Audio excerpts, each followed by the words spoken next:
అందరికీ నమస్కారం.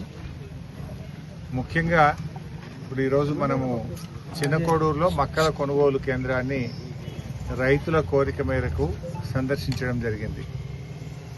దాదాపు చిన్నకోడూరులో 450 మంది రైతులు ఇప్పటిదాకా గత 50 రోజుల నుంచి మక్కలు అమ్మాము. 50 రోజులైనా మక్కల పైసలు పడతలేవు.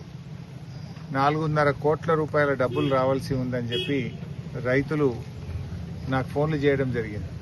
నిజంగా పరిస్థితిని సమీక్షిద్దామని చెప్పి ఈ చిన్నకోడూరులోని మక్కల కొనుగోలు కేంద్రం దగ్గర ఆగడం జరిగింది.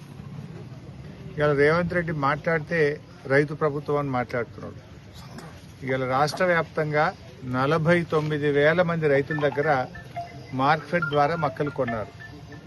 దాదాపు 450 కోట్ల రూపాయలు ఈ రాష్ట్ర ప్రభుత్వం మక్కల రైతులకు చెల్లింపులు బకాయి పడ్డది.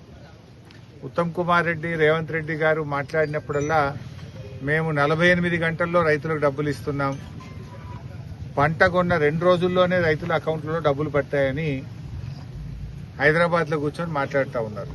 నేను మాట్లాడుతున్నది మక్కల కొనుగోలు కేంద్రం దగ్గర రైతుల మధ్య నిలబడి మాట్లాడుతున్నాను. 50 రోజులైంది మక్కలమ్మి. 50 రోజులైనా మక్కలమ్మిన డబ్బులకు ఈరోజు కూడా డబ్బులు రావడం లేదు. రెక్కలు ముక్కలు చేసుకొని మక్కలు పండిస్తే ఇవాళ వరకు పైసలు రాని పరిస్థితి ఏర్పడ్డది.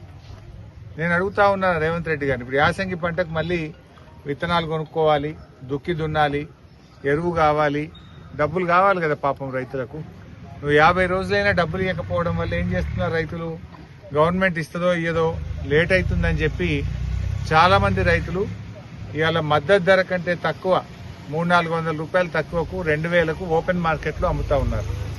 గవర్నమెంట్ సెంటర్లో అమ్మితే 50 రోజులైంది ఇప్పటిదాకా డబ్బులు రావడం లేదు, యాసంగి పంటకు పెట్టుబడికి డబ్బులు లేవు అని చెప్పి రైతులు ఇలా ఆందోళన చెందుతా ఉన్నారు. నువ్వేదో పెద్ద పెద్ద ఫెస్టివల్ పెట్టినా అని నువ్వు పెద్ద పెద్ద మాటలు మాట్లాడుతున్నావు. కానీ కనీసం మక్క రైతులకు ఎందుకు డబ్బులు ఇవ్వడం లేదు?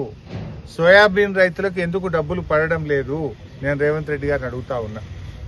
దయచేసి వెంటనే మొక్కజొన్న రైతులకు రాష్ట్ర వ్యాప్తంగా బకాయి పడ్డ 450 కోట్ల రూపాయలు చెల్లించాలని బీఆర్ఎస్ పార్టీ పక్షాన్ని డిమాండ్ చేస్తా ఉన్నా.